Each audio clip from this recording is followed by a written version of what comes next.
A message from God to unnamed. A message from God to his people. My children, I am speaking to you today. Good morning. Good evening. Whenever you are reading these words, I want you to know one thing above all else. I see you. I see exactly where you are right now. I see what you are carrying. I see the smile you put on your face even when your heart is heavy. I see the prayers you whisper in the middle of the night behind closed doors when no one else knows what you are going through. I see everything. And today, I want to speak to you directly, not in complicated language, not in religious formalities, but heart to heart, because you are my child. And a father never stays silent when his child needs to hear his voice. I see how you are living. I see that you are tired. I see you working hard, and yet the results are not coming the way you hoped. I see you watching others move forward and quietly asking yourself, God, when is it my turn? I hear you every single time. Every morning you wake up, every moment you whisper my name and say, God, help me. I hear you.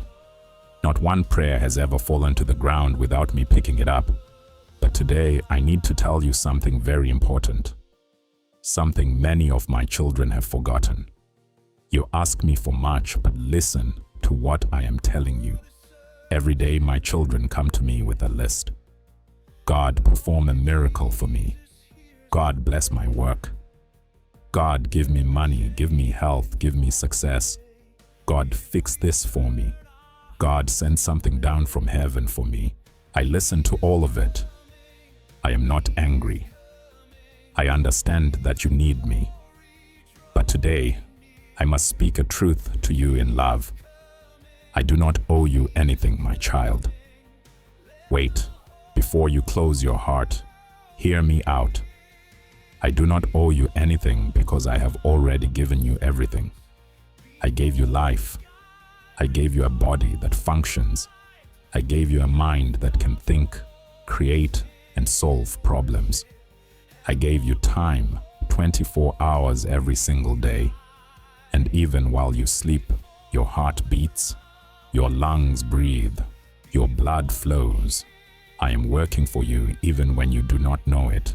I placed within you a power, the power to change your situation, the power to create, the power to make decisions, the power to rise when you fall, the power to find everything you need.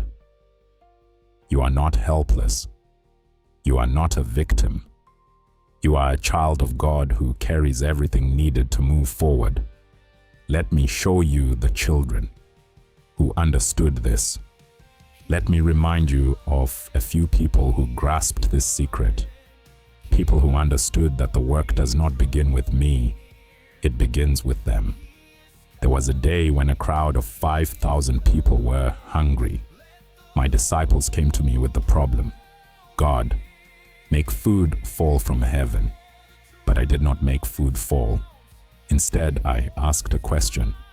What do you have? A small boy, just a child, stood up. He had 5 loaves of bread and 2 fish. He did not sit there waiting for a miracle. He acted with what he had. He gave what he had. And that is when I went to work. I took those 5 loaves and 2 fish and I fed 5,000 people. 12 baskets of leftovers remained. My child, you do not need much for me to do something great. Give me what you have, and I will handle the rest. Then there is Peter on the water. When Peter saw me walking on the sea, he could have stayed in the boat. He could have said, God, come and carry me. But what did Peter do? He asked for permission, and then he stepped out onto the water himself. He made the first move. Yes, he began to sink when doubt crept in. But notice when I caught him, not before he stepped out. After, when he was already in the water. My child, I cannot catch you if you never step out. Make the first move.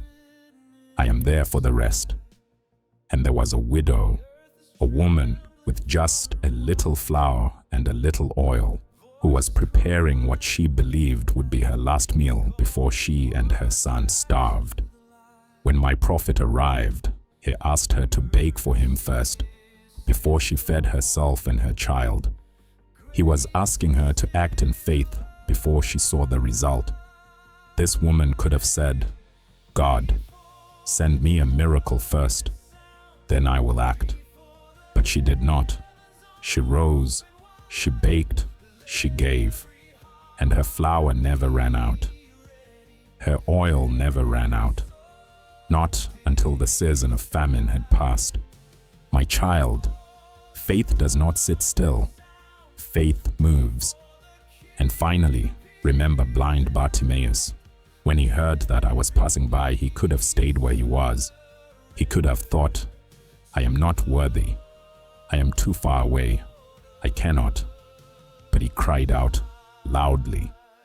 The crowd told him to be quiet. He cried out even louder. He threw off his cloak, he jumped to his feet, and he ran toward me. And I gave him exactly what he had asked for. But notice this. He called out first. He stood up first. He ran first. I did not go looking for him. He came to me. My child, I am here, but you are the one who must come to me. The secret I want you to carry today. I created you with a power that lives on the inside of you. That power is not up in heaven. It is in you. When you wake up in the morning and say, "I cannot," that is not the truth. You can. I placed that capacity inside you. When you say, "I do not have the means," look more carefully. You have something. Start with what you have. I will multiply it. When you say, "I am waiting on God," I am here and I am telling you, I am waiting on you too. We are waiting on each other, but one of us has to take the first step, and it is not me, because I have already taken my step. I gave you life. I gave you power. I gave you everything you need. Now, your turn. I am here to watch over you, guide you, and protect you. Do not think that because I am not doing the work for you, I have left you alone. Never. I am present every second. I am there when you sleep. I am there when you make decisions.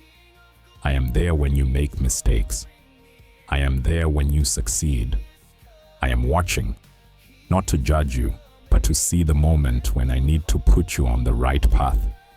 Sometimes I close a door, not because I am against you, but because I can see what you cannot. That door would have led somewhere that was not good for you. Sometimes I slow you down, not to block you, but because you were running in the wrong direction. Sometimes I make you wait, not because I do not hear you, but because I am preparing something far greater than what you asked for. Trust me, I know what you need better than you know it yourself. The work begins with you. I will finish it. My child, I want to leave you with one word today. Rise. Do not wait for a miracle to rise. Rise and find the miracle. Take the first step, even if you are afraid. I am right behind you. Begin the project, even if you do not have all the resources yet. I will handle the rest. Open your mouth, even if you do not have all the words. I will give them to you. Open your hands, even if you do not have much. I multiply what is given. Abraham left his homeland without knowing where he was going. I showed him the way. Moses stretched his staff over the sea. The waters did not part until after he lifted that staff. David stepped onto the battlefield. I did not fight for him from a distance. He walked onto the field first. They all started. I finished. It is the same for you today. A prayer to close. Lord, give us the strength to rise today. Give us the courage to take the first step. Take what we have, even if it is small, and multiply it. Guide our feet, protect our path, but do not let us remain seated waiting for what our own hands can begin. You gave us the power. Today, we choose to use it. Amen. One final word. If this message reached your heart today, that is not an accident. God wanted you to hear it. And now, you can become the instrument through which He carries this message to someone else. Subscribe so that God can keep speaking to you every week. Leave a comment and share which words touched your heart. Your testimony might be exactly what saves someone else today. And share this message. Send it to someone you know who needs a little push right now. You may not realize it, but you might be the miracle God is sending to them. God does not need an army to do His work. He needs people who are willing. Are you willing? Amen. Go begin the work. He will handle the rest.